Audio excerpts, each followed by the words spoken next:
அமாவாசைக்கு 9வது நாள். அமாவாசையை விட்டுட்டு பிரதமையிலிருந்து பார்த்தீங்கன்னா 9வது நாள் ஆசுரி துர்க்கை. ஓம் போக மோக நிராச சக்தி காளி ரூபிணி ஆசுரி துர்கா நமஹ. இந்த அசுரி துர்க்கை பூர்வாங்கமாக ஞானத்தையே கொடுக்குறது. ஒரு பெண்ணுக்கு மாங்கல்யத்துக்குள்ளே இறைவன் நின்ன போது அந்த பெண்ணோட மன சந்தோஷம் எப்படி இருக்குன்னு பாருங்கள். பெண்ணுக்கு ஞானம் வந்த வீட்டில் ஆணுக்கு ஞானம் வந்தால் நினச்சி நன்னா இருக்கும். அதுதான் மகிஷாசுர மர்த்தினி கதையும் ஐயப்பனோட கதையும். மகிஷனை ஒருத்தர் அழிக்கிறதும் மகிஷியை ஒருத்தர் அழிக்கிறதும் இது தாம்பத்தியத்தினால் வந்த பிரச்சனை. ஒரு பெண் குடும்பத்தில் இருக்கிறவங்க அவங்க மாங்கல்யத்துக்குள்ள தீபதுர்கை அமர்ந்துட்டால் அந்த வீட்டில் இருக்கிற எல்லோருக்கும் ஞானம் வரும். ஞானம்ன்றது நம்ம பேசி வர்ற ஒன்றும் இல்லை, தன்னால் வர்றது. அது மனுஷனுக்கு 74 லட்சம் பிறப்பு இருக்குதுன்னு சொல்கிறாங்க. எப்படி முழு ஞானத்தை கொடுக்குறாங்கன்னா 72,500 கோடி நரம்பு நம்ம உடம்புல இருக்குது. இடது வலதுன்னு 2 பாகமாக பிரிச்சிருக்காங்க. அது எப்படிங்க இடது வலது? இந்த இடக்கண் வலக்கண் இருக்கும். எப்போவுமே 2 கண்ணும் செயல் இழந்து போகாது. ஒன்று இழந்து அதுக்கப்புறம் ஒன்று சரியாகி ஒன்றாகும். அதே மாதிரி கிட்னி வகையாடாக்கள் இதிலெல்லாம் இருக்கிறது 72,500 கோடி நரம்பு. அதில் சிலது கண்களுக்கே தெரியாது, கோவம் வந்தால் தான் தெரியும். கோவம் வந்த உடனே கண் விரைச்சி ஒரு இரத்த குழாய் விரிஞ்சி சிகப்பாக தெரியும். சாந்தமான உடனே கண்ணோட கண் சேர்ந்துடும், அது சதையோட. அந்த மாதிரி 72,500 கோடி நரம்பு மண்டலங்கள் நம்ம உடம்பில் இருக்குது. இது எல்லாம் ஞான விசாரத்திற்கு வேலை செய்யுது. நமக்கு ஞானம் வருதா? ஒரு சின்ன பொருள் மேலே ஆசை வச்சா கூட ஞானம் வராது. இந்த நினைவாற்றல், நினைவு 2 வகையாக உண்டு. லௌகீகத்து நினைவு, ஆன்மீகத்து நினைவு. அதை குறிக்கிறது தான் ஓம் அசுரி துர்காய நமஹ, ஓம் அசுரி ரூபிணி அசுரி துர்காய நமஹ, ஓம் அசுரி காளி ரூபிணி அசுரி துர்காய நமஹ. அதாவது ஒரு பெண்ணோட மாங்கல்யத்தில் மகாலட்சுமின்னு சொல்லக்கூடிய தீபதுர்கை உட்கார்ந்ததுக்கப்புறம் தான் அந்த வீட்டுக்குள்ளே இருக்கக்கூடிய ஆண் வாரிசுகளுக்கு ஞானம் வரும். அது தெய்வத்து வயிற்றிலேயே பிறந்து வந்தாலும், அர்ஜிதான்ற நிலையில் பிறந்து வந்தாலும், அதாவது இன்கார்னேஷன் அவதார புருஷர்களாக வந்தாலும், தாய் தந்தை கலப்பில்லாத பிறந்தாலும், இந்த அசுரி துர்க்கையோட செயல்திறன் இருந்தால் ஞானம் வரும். இந்த அசுரி துர்க்கையோட செயல்திறன் இருக்கிறதுக்கு முன்னே தீபதுர்க்கையோட சக்தி ஒரு மனைவியோட மாங்கல்யத்தில் இருக்கணும். ரிஷி பத்தினின்னு சொல்லுவாங்க, ராதை ருக்மிணின்னு சொல்லுவாங்க, ஸ்ரீதேவி பூதேவி, வள்ளி தெய்வசானை. இவங்களோட தத்துவத்திலிருந்து தான் ஞானம் வரணும். அதை கொடுக்குறவர் தான் ஆண். அதை செலக்ட் பண்ணி கொடுக்கறது தான் அசுரி துர்க்கை. இதோட ஞான முக்தி, ஞான முக்தி, ஓம் ஞானமுக்தி அசுரி துர்காய நமஹ, ஓம் ஞானமுக்தி ரூபிணி அசுரி துர்காய நமஹ, ஓம் ஞானமுக்தி காளி ரூபிணி அசுரி துர்காய நமஹ. ஒரு இடத்துல ஞானத்தை கொடுத்து, அந்த சக்தியை கொடுத்து, அதை விட்டு பிறண்டு வராது அங்கேயே நிற்க வைக்கிறது. ஒரே இடத்துல நிற்க வச்சு மேலே மேலே மேலே மேலே சென்று பரமபதம் அடைதல். நெல்லுவங்க கூட ஆசைப்பட்டு கெடுதல் பண்ணிவிடுவாங்க. அந்த கெடுதல் வராமல் இருக்கிறதுக்கு முக்தி. இப்போ பரமபதம் பார்த்துருப்பீங்க, வைகுண்ட ஏகாதசி அன்னைக்கு அதை ஆடக்கூடாது. அதை வீட்டில் ஆடுவாங்க. 2 பேர் ஆடினா ஒருத்தர் ஏணியில் ஏறிக்கினே போவார், அவர் நல்லவர். இந்த குதர்க்கமான ஆள் அப்படி பார்க்குறத உள்ள காயை நவுத்தி மேலே போயிடுவார். இந்த ஏணியில் ஏறினவர் அப்போ தான் நினைப்பார், இது என்னது இது அப்படின்னு. அவர் நினச்சி முடிக்கிறதுக்குள்ளே பெரிய பாம்பகர்ன்னு இறங்கிடுவார். அந்த இடம் தக்க வைக்கிறதுக்கு பேர் முக்தி. இந்த ஏணியில் போனவர் என்ன பண்ணுவார், அப்படியே உள்ளே போய் வைகுந்தத்துக்கிட்ட போயிடுவார். தாயமாக போன்னு வரணும்.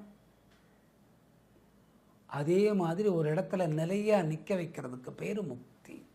பரமபதம்னா அங்கே போய் சேர்ந்து அங்கேயே தங்குறது. சரிசமமாக ஆண்டவனுக்கு நிகராக அங்கே ரொம்ப பேர் தங்கிறது இல்லை. ஏன்னா அங்கே இருக்கிற லட்சுமியை கூட இடம் பேர்த்து வச்சுருவா போனால். அந்த முக்தியை அருளுதல். முக்திக்கு எத்தனையோ அர்த்தம் இருக்குது ஆன்மீகத்தில். அது யோக சாஸ்திரத்தை படி சொல்லணும். பதாஞ்சலி முனிவர் சொன்ன யோகத்துப்படி சொல்லணும். அதில் பிரம்மதண்டிகா யோகமெல்லாம் இருக்குது.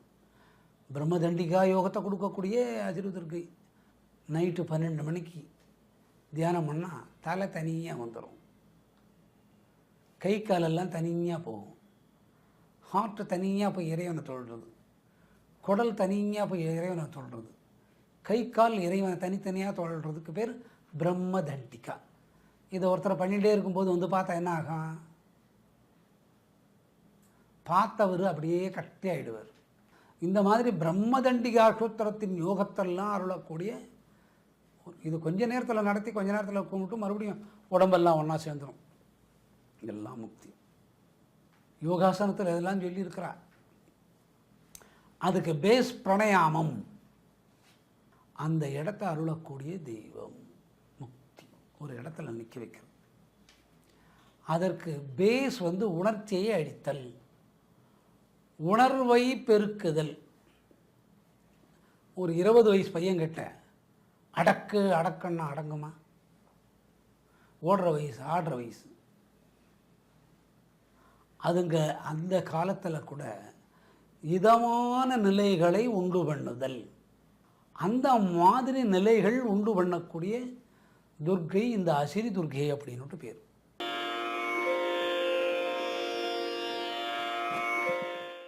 கருப்பு நிறம் இருக்கிறவங்க, கருப்பாக இருக்கிறவங்க. ஏன் கருப்பாக இருக்கிறாங்க? தாமோ குணத்தை வெற்றி வாகை சூடி அறுத்து தள்ளுறவங்க. அதனால் கருப்பு நிறமாக இருக்கிறாங்க. வெண்மையான சிரிப்பு, பற்கள் வெள்ளையாக இருக்கும், வெள்ளை கலர் முந்தானை இல்லை அப்போனா கருப்பு நீல கலரில் வரும். அந்த மாதிரி வச்சுட்டு இருப்பா. கருப்பு என்ன பண்ணுதுன்னா மாயை அகற்றுதல், மாயை அகற்றும் கருப்பு. வெள்ளையில் ஒரே ஒரு கருப்பு போட்டு வைங்க, ஃபஸ்ட் கிளாஸாக தெரியும். ஞானத்தை கொடுக்கக்கூடிய ஒரு பெண் இவங்க. 2 கோரப்பல் இருக்கும், இடது ஒன்று வலது ஒன்று. ஏன் 2 கோரப்பல் வச்சுருக்கிறாங்க? இடை பெங்கடை அப்படின்னு 2 துவாரம் இருக்குது உடலில், முதுகுத்தண்டில். அந்த கோரைப்பல்லோட சக்தியால் இந்த மூச்சு காற்றை மூக்கு வழியாக சரியாக்கி முட்டிண்டு போய் குதத்திலிருந்து மேலே ஏறக்கூடிய காலத்தில் அந்த அங்குலம் வாரியாக பிரித்து அதனோட அடர்வு நிலையை தெளிவாக்கி உள்ளுக்கு வெளிக்கு வாங்கி சீர்படுத்துறதுக்கு இந்த கோரப்பல், அதாவது யோகாசனம் பண்ணும்போது வரக்கூடிய விஷயம், அதை சீர்படுத்துகிறவங்க. நீட்டிய நாக்கில் சூலம் போட்டால் மாதிரி இருக்குமா, அற்புதமான ஒட்டியானம். ஒட்டியானம்லாம் போட்டுட்டு அழகாக இருப்பாங்க. ஆடு பசுமாடு இந்த மாதிரி வாகனம் இவங்கள். சிம்பிள், ரொம்ப சிம்பிளான நிலையில் இருக்கக்கூடிய ஒரு துர்க்கை. சுத்த சைவம். என்னென்ன நமக்கு சுத்த சைவத்தில் இருக்குது? குழக்கட்டை சுத்த செய்வோம், இடியாப்பம் சுத்த செய்வோம், புட்டு சுத்த செய்வோம், தயிர் அன்னம் சுத்த செய்வோம். இப்போ தெரியாதவங்க அசைவம் கூட வச்சுருவாங்க. அதை அவங்க தப்பாக எடுத்துக்கல. நீங்கள் சுத்த சைவம் சாப்பிட்ற மாதிரி பண்ணிடுறாங்க. ஏன் இவங்களுக்கு சுத்த சைவம் வைக்கணும்? ஒரு கேள்வி. இந்த தமோ குணம்ங்கிறது அசைவ உணவை தான் விரும்பும். தமோ குணம் எதை விரும்பும்? அசைவத்தை தான் விரும்பும். அது வந்து சைவத்தை விரும்பவே விரும்பாது. இந்த ஞானத்துக்கு வரணும்னா சைவ ஆகாரம் சாப்பிடணும். பிளட்டோட அடர்த்தி நிலை சீராக இருக்கும்.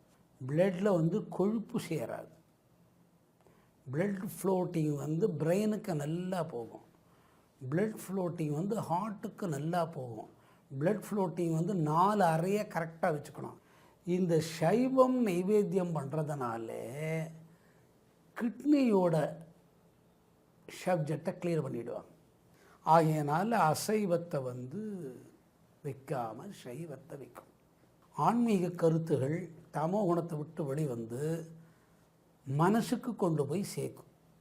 சாப்பிட்ற பொருள் ஒன்றும் நினைக்கிறது கூட சைவமாக நினைக்கணும். நினைவுக்குள்ளே வரக்கூடிய இதமான நினைவுகள் கூட சைவம் அசைவம். அதனால் சைவத்தோட உணவு வகைகள் தான் படைக்கணும். இப்போ தாம்பத்தியத்தினால பெரிய சில கஷ்டங்கள்லாம் இருக்குது. ஆண் பெண் உடலால் சேர்றது கணவன் மனைவி. அது சில உடம்புகள் ஏற்றுக்கும், சில உடம்புகள் ஏற்றுக்காது. அந்த நிலையை மாற்றக்கூடிய நிலையை கொடுக்குறவங்க. அந்த பெண் உடலில் இருக்கக்கூடிய கர்ப்பப்பை சம்பந்தமான விஷயங்கள், அதில் கருமுட்டை, இருமுட்டை, அது இது, மாத விலக்கில் தகராறு, 2ஆம் நாள் 3ஆம் நாள் தகராறு, 5ஆம் நாள் தகராறு, கரெக்டாக ஒரு மாத விலக்கு ஆச்சுன்னா 3 நாள் நல்ல டிஸ்சார்ஜ் ஆகி 4ஆவது நாள் க்ளீன் ஆகிடணும். அதுதான் கரெக்டான டிஸ்சார்ஜ். 5 நாள் 7 நாளெல்லாம் போகக்கூடாது. அப்போ அந்த உடம்புல வியாதி கர்ப்பப்பைக்குள்ளே இருக்குதுன்னு அர்த்தம். இந்த அசிரிதிருகியோட தாக்கம் அசைவத்தினால் வந்துருத்தோன்னா இந்த ரெட் பிளட்டு ஒயிட் டிஸ்சார்ஜ் ஆகி போயிட்டே இருக்கும். அப்படின்னா எல்லா நரம்பு மண்டலம் செயலிழந்து போகுதுன்னு அர்த்தம். அதுக்கப்புறம் அந்த ரெட் பிளட்டை வந்து கட்டி ஆக்கிடும். அப்போ அந்த மாத விளக்கோட ஃப்ளோட்டிங் கரெக்டாக இருக்காது. அதை கரெக்ட் பண்ணுறாங்க. அந்த மாதிரி இருக்கிறவங்க இந்த அசிரி துர்க்கையை கும்பிட்டோம்னா 9ஆம் நாள் அமாவாசையை விட்டுட்டு பார்த்தா 9ஆம் நாள் பிரதமை, துதியை, திருத்தியை, சதுர்த்தி, பஞ்சமி, சஷ்டி, சப்தமி, அஷ்டமி, நவமி, இந்த நாளில் நம்ம அதை கும்பிட்டுட்டோம்னா எந்த மந்திரக்காரோ, எந்த குருமேடையோ, எந்த குருஜியோ, எந்த ஆசானோ எதுக்கு எங்கேயும் போக வேண்டியதில்லை.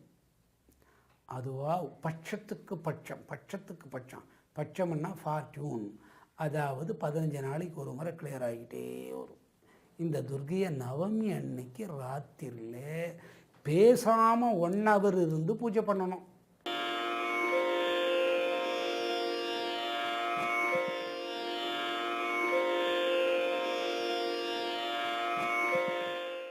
அமிர்தம் அது எப்படி எல்லா உடலுக்குள்ளே இந்த அமிர்தம் இருக்குது. அதெல்லாம் யோசனை பண்ணி பாருங்க. மனிதன்னா எலும்பு இருக்கும், எலும்புக்கு மேலே தோல் போத்தி இருக்கும், அதில் நரம்புங்க ஓடும், ஜவு போன்ற ஒரு கொழுப்பு சக்தி பிடிச்சுட்டு இருக்கும், கண் காது மூக்கு அவயங்கள் இருக்கும், கை கால் இருக்கும், இடுப்பு நாபி தொடை அப்படிங்கிற பகுதிகள் இருக்கும், பாதங்கள் இருக்கும். இது காத்த மையமாக வச்சு சாப்பிட்ற உணவு.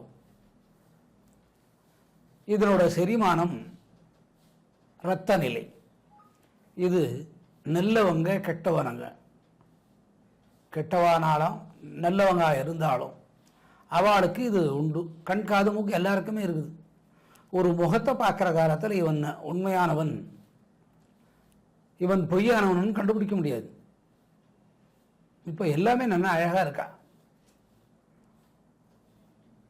இந்த நல்ல அழகாக இருக்கிறனால இவா நல்லவா அவள் கெட்டவான்னு கண்டுபிடிக்கவே முடியாது. இந்த அமிர்த ரூபமான ஜெயதுர்கை இந்த மாதிரி காரியங்களை செய்ய வைக்கிறார். நல்ல சிந்தனை. 6வது அறிவு அற்புதமான அறிவு. அடுத்தது பகுத்தறிவு, அடுத்தது விஞ்ஞான அறிவு, அடுத்தது தான் ஞானத்தோட அறிவு, மெய்ஞானத்தின் அறிவு. இந்த அமிர்த ரூபத்தில் இருக்கக்கூடிய ஜெயதுர்கை இது செய்கிறார். ஸ்ரீ கற்பக சுந்தரி, ஸ்ரீ கற்பக சுந்தரி ஜெயதுர்காயே நம. சிரசையும் பாதத்தையும் காட்டி கொடுக்குறவன். சாதாரணமாக இருக்கவாளுக்கு எப்படி ஒரு தெய்வத்தை தொல்றதுன்னு தெரியாது. நேராக கோயிலுக்கு போயிட்டு கற்ப கிரகத்து முன்னே நின்று கண்ணை 2ஐயும் மூடிண்டு கண்ணத்தில் பட்டு பட்டு பட்டு பட்டுன்னு அடிச்சுப்பா. அந்த தெய்வம் இவனை கண்ணை திறந்து பார்த்துட்டு இருக்கும். இவன் கண்ணை மூடிண்டுப்பான், அவனுக்கு தெரியாது. அடுத்த முறை போச்சே ஐயா அங்கே போனால் கண்ணை திறந்துன்னு கும்பிடணும். அப்போ என்ன வரும்? நல்ல நிலை வரும். என்ன நல்ல நிலை வரும்? நல்ல புக்தி வரும். மனுஷனுக்கு முக்கியமாக தேவையானது புக்தி தான். நல்ல பதவி வரும். சொர்க்கத்துக்கு போய் திரும்பி வரலாம். சொர்க்கத்துக்கு போனால் திரும்பி வர முடியாது. சொர்க்கத்துக்கே போய் திரும்பி வரலாம். அப்போ நரகத்தை பார்த்துட்டு வர முடியுமா? நரகத்தை பார்த்துட்டு திரும்பி வரலாம். இதெல்லாம் பொய். பொய் இல்லை மெய். ஒரு பொண்ணோட வீட்டுக்காரன் தவறிட்டான். காலன் யமன் அவனை அழைச்சிட்டு போகிறான். விரஜா நதின்னு ஒரு நதி, அதை கடந்தாதான் யமன் பின்னால் போக முடியும். அந்த அம்மா தாண்டி போயிடுத்து. அப்போது அந்த அம்மாவுக்கு நல்ல ஒரு சக்தி புத்தியில் கொடுத்தது இந்த ஜெயதுர்கின்னு சொல்லக்கூடிய கற்பக சுந்தரி. ஓம் ஸ்ரீ கற்பக சுந்தரி ஸ்ரீ ஜெயதுர்காய நம. ஓம் ஸ்ரீ வெங்கட நாராயணி ஸ்ரீ ஜெயதுர்காய நம. வெங்கடமலை, அதாவது திருப்பதி. இவ்வளவு பொன் பொருள் குவியுது. அங்கே குபேரன் கடன் கொடுத்து கல்யாணம் நடந்து மேலே இருக்கிறாங்க. அது ஆத்து குடும்ப விஷயம், நமக்கு வேண்டாம். நன்னா யோசனை பண்ணி பாருங்க. நோக்கு பையன் பிறக்கணும். பையன் பிறந்த உடனே பையனுக்கு 1 வயசு ஆச்சே, நாங்கள் மஞ்ச வேஷ்டி மஞ்ச துண்டு போட்டுண்டு தாழ் குச்சுண்டு இந்த கன்னத்தில் 2 பக்கமும் வெள்ளி கம்பியால் குத்திப்பா. தாழ் குத்துறதுன்னு பேர். அதை குத்துண்டு ஊர்வலமாக ஒன்று சேமிக்கிறோன்னு வாங்க. ஏன்னா அவர் தான் பெருமாள் தான் குழந்தைய கொடுத்தார். திடீர்னு மனுஷன் மறந்துடுவான். நான் வேண்டிய ஏதோ அவர் கொடுத்தாரு, பொய்மையான நிலை வரும். அதுக்கு தாள்னு பேர், வாய்க்கு தாள். அந்த மனிதன் பொய் பேசக்கூடாதுன்னு அந்த தாளுக்குள்ள இருக்கிறாளாம் இந்த அம்மா. அவங்களுக்கு நாராயணின்னு பேர். அதனால் அவங்களுக்கு வெங்கட நாராயணி.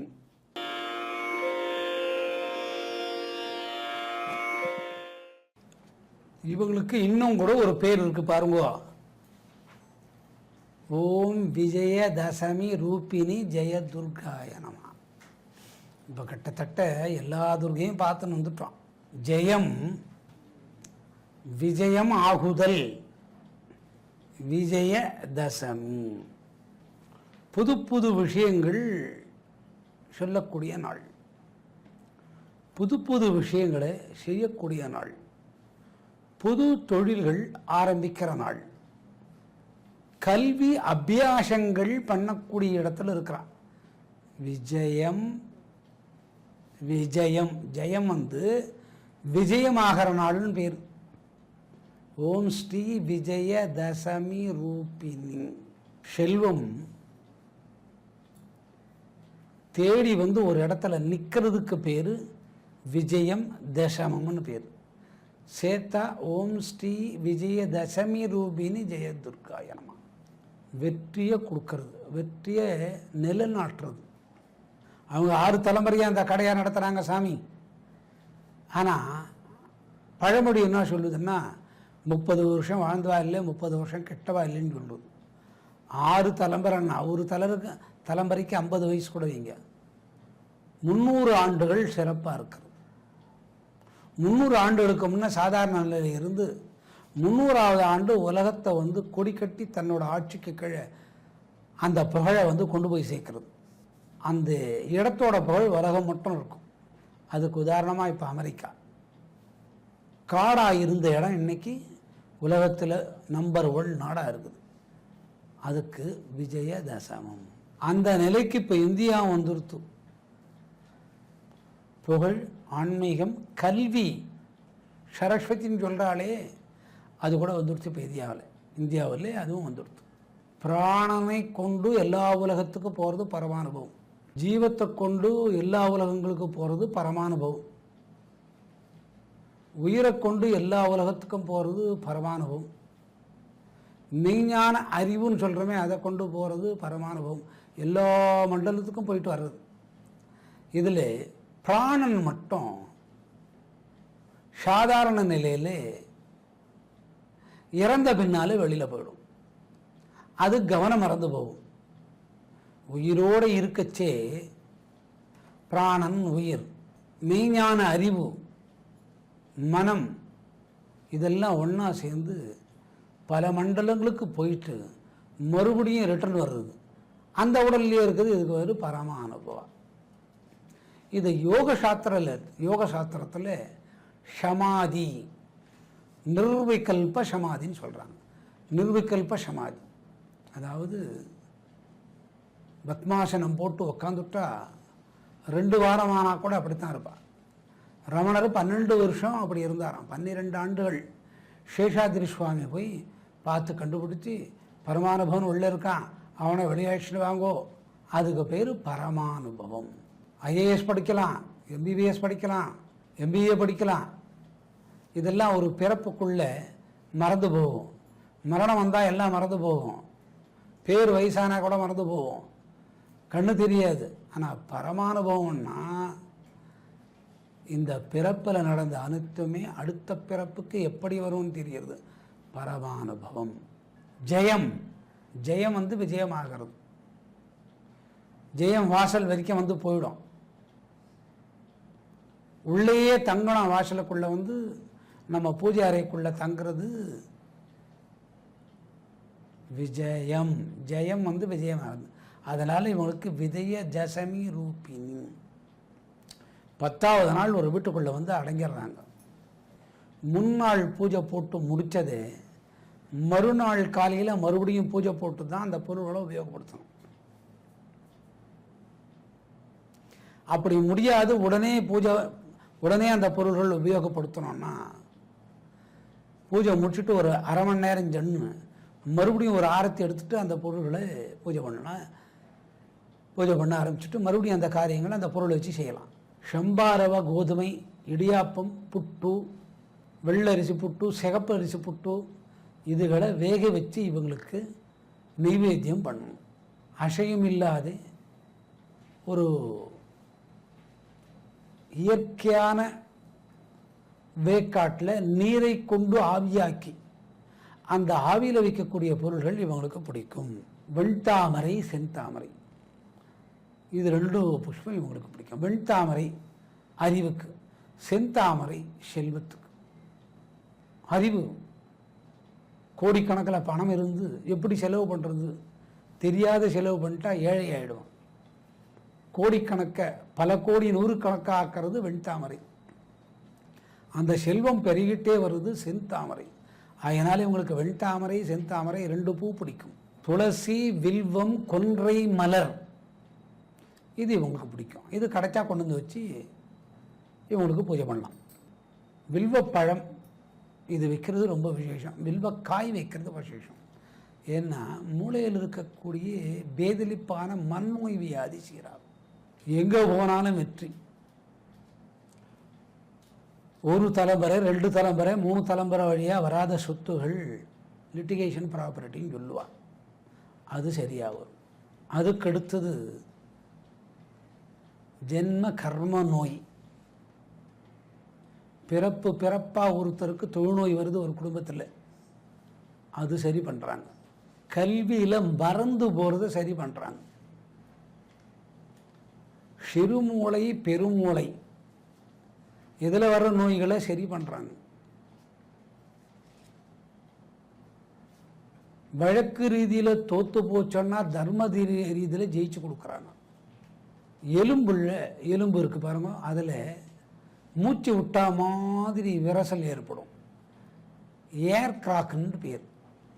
அந்த ஏர் கிராக்கான விரிசல் விரிஞ்சா அந்த எலும்புகள் மீண்டும் கூடும். இந்த மஜ்ஜைன்னு சொன்னது ஏர் கிராக் விட்ட அந்த எலும்பிலிருந்து கசிவு வந்ததுன்னா புத்துநோயாக மாறிடும். அது உடலெல்லாம் பரவிச்சனா பிளட் கேன்சர்னு பேர். அது சரியாகும். இந்த துர்க்கை எல்லாம் வழிபடணும். என்ன வகையான கலர் உடுப்புகளையும் அவங்க சாத்திக்கலாம். வெண்மையான உடுப்பு விசேஷம், வெற்றிக்கு அறிகுறி.